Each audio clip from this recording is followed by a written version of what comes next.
Welcome to episode 3 of the Xiaoling series. Today we are stepping inside the unseen structure of the Shunzhi Emperor's tomb and uncovering the heartbreaking love story that destroyed his life of a 23-year-old ruler of China. The Xiaoling Mausoleum is sealed to the public.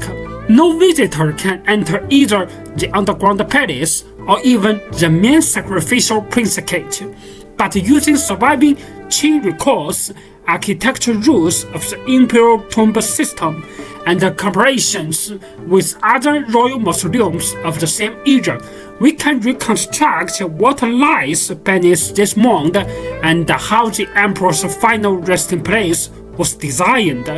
For a short time in the early years of the People's Republic of China, this tomb was actually opened as a tourist site. That brief experiment is why you can still see modern railings and turnstiles standing awkwardly in front of the Longan Gate, the gate of imperial grace that leads into the main sacrificial counting yard of the mausoleum. From ground level, the Longan Hall is almost completely hidden behind the locked gate. In Qing times, the two low hills on either side of the hall were seen as more than just a landscape. They were protective arms in the Fengshui of the tomb, blocking bad winds and bad fortune, and guarding the prosperity of the emperor's descendants. Today, we follow that same line of the hills and climb up one of the slopes.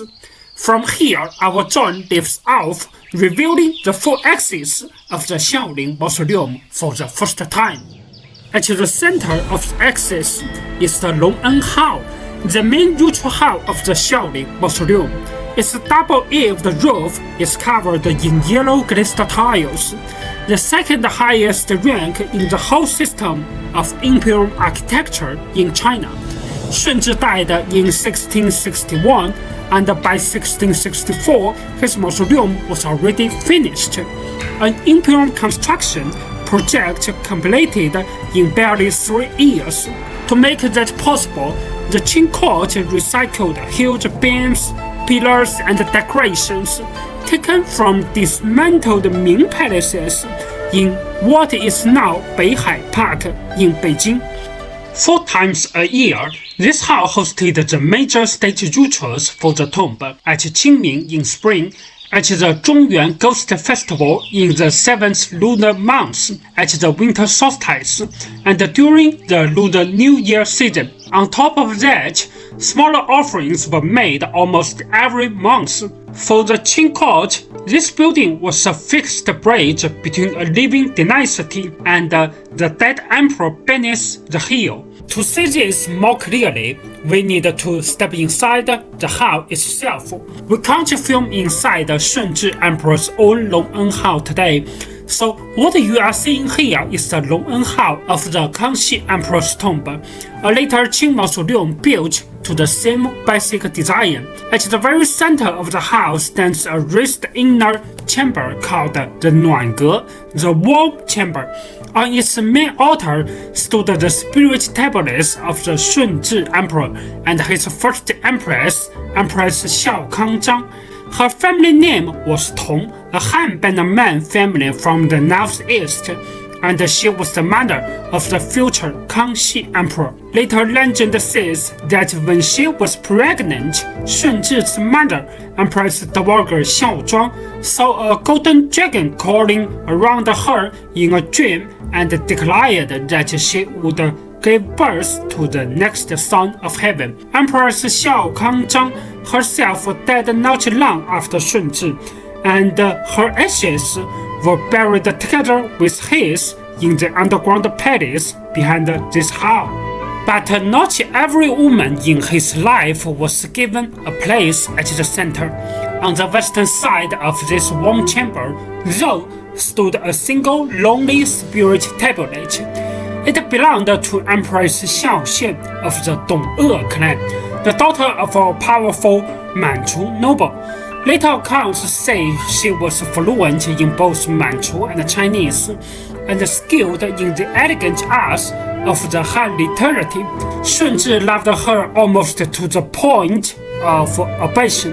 When she gave him a son, he nearly named the child heir to the throne, but the boy lived for only 104 days before dying. Dong'e fell ill soon after and never recovered. In Qing chronicles and later tradition alike, the young emperor is described as collapsing into grief, even speaking of giving up the throne and becoming a Buddhist monk after her death. For his mother, Empress Dowager Xiaozhuang, this was unthinkable. In the end, Dong'e's spirit tablets was not allowed to stand beside Shunzhi and Empress Xiaokangzhang at the center of the hall. It was pushed off to the west side. She was excluded from the 4 great annual sacrifices, allowed only the smaller monthly rites. So even here, in the hall built to bend the living court to its dead, the woman he loved most was kept at a distance. Not long after Dong'e passed away in 1661, the grief-stricken Shunzhi Emperor caught smallpox and soon after followed her to the grave. Stepping out from the Longen Hall and walking to its rear, we reach the formal entrance to the burial precinct itself. Here stands a 3-arched glazed tile gate, its surface covered in brightly colored reliefs. In front of it runs a narrow bending stream, a kind of jade-belt river laid out at the foot of the tomb. For the peoples of the northern frontier, who follow the rivers and pasture in a world of hunting and herding, water meant life and movement. By the Qing period, the Chinese in the Central Plains increasingly believed that flowing water could also bring wealth and good fortune. This little man-made stream in front of Shunzhi's tomb is a trace of that long interaction between northern steppe cultures and the Central Plains. Beyond the glazed gate rises a square walled terrace with a gatehouse tower on top, the defensive platform that crowns the tomb. From a distance, it looks like an elegant 2-story pavilion, but its design comes straight from fortress architecture. In the Ming Dynasty, at the Ming Xiaoling tomb in Nanjing, this kind of stone stronghold was first built above the underground palace to guard against bandits. Later, every Ming and Qing Imperial mausoleum copied the same pattern. Beneath this fortress on a mound lie the underground chambers where Shunzhi and his 2 empresses were finally buried together. From the joint's eye, you can see that Shunzhi Emperor's burial mound or tumulus is surprisingly small, compared with the great round mounds of the Ming tombs, or with the much larger hill over Kangxi's own mausoleum. This one is a modest oval rather than a grand circle.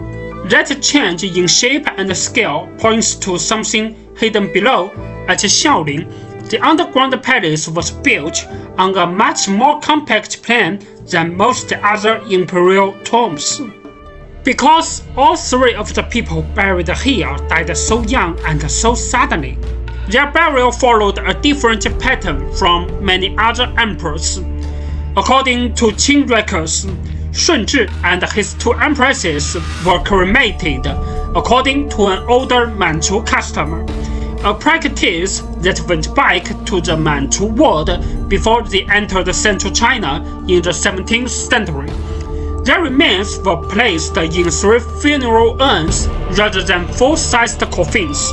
We don't yet know exactly how Shunzhi's cremation urn was housed inside the underground palace. Based on early Manchu cremation customs, and on findings from some excavated Qing princely tombs where stone coffins or stone altar cases were used, it is quite possible that the urn was placed inside a protective stone container, perhaps something like a small horse-shaped sarcophagus, standing where a full coffin would normally have been. An underground palace built to hold urns did not need the vast, high-vaulted chambers of earlier tombs. So also Xiaoling still followed the usual pattern of a front, middle, and a rear hall joined by corridors. Each of those halls was built on a much smaller scale, and the mound above shrank with it. So how was this underground palace actually made? First, builders dug a vast pit into the hillside where we now see the mound. Inside that pit, they stacked and locked together huge stone blocks, forming the walls, floors, and vaulted ceilings of the three linked chambers below. Only after the entire stone structure was complete did they backfill the pit and raise the earthen mound on top. Seen from a plan view, the underground palace mirrors a miniature three-hall palace complex, like a hidden stone replica of the buildings that once stood above. For centuries, that stone palace stayed sealed and untouched. In the late 1914s, on the eve of the founding of the People's Republic of China, a band of grave robbers tried to break into this underground palace. They began digging down, hoping to strike the stone vault, but the entrance passages were too well hidden inside the hill. After digging for a long time without finding a way in, they were discovered by local militia and driven off. Their failure is one of the reasons why, among all the imperial tombs in the Eastern Qing tombs complex, Shunzhi's Xiaoling Mausoleum remains the only one that has never been opened or looted. There was another reason Xiaoling drew less attention from grave robbers. Inside the Great Steel Pavilion on the spirit way of this mausoleum, an inscription recalls the Kangxi Emperor, Shunzhi Emperor's son, repeating his father's dying wish that no great treasures were to be buried in the underground palace. Combined with the Manchu-style cremation and the use of simple funeral urns, this meant there was far less gold, jade, and jewelry here than in many other imperial tombs. For professional tomb raiders, Xiaoling simply did not look worth the effort. In 1661, at just 23 years old, the Shunzhi Emperor died of smallpox in the Forbidden City. For a brief moment, every major faction in China thought history might be about to turn back. Ming loyalists, powerful Manchu generals, and Han officials all watched the throne, hoping the crisis would reopen the old order. But into this vacuum stepped his mother, Empress Dowager Xiaozhuang, a tough, highly skilled political operator.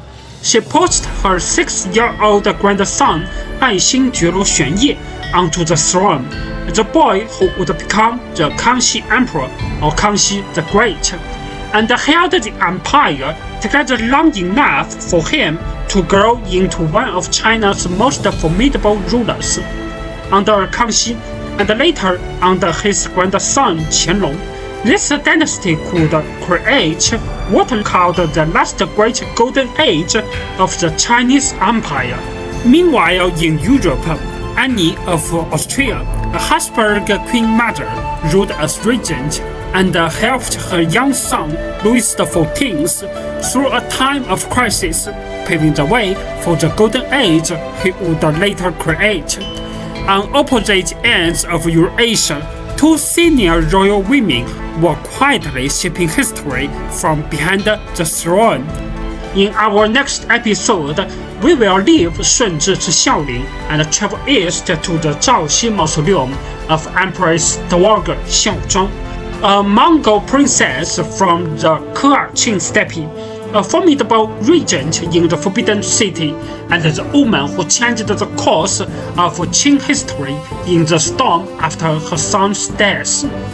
If the story of Shunzhi's short life and the silent tomb spoke to you, please like the video and subscribe. Come with me to the next mausoleum.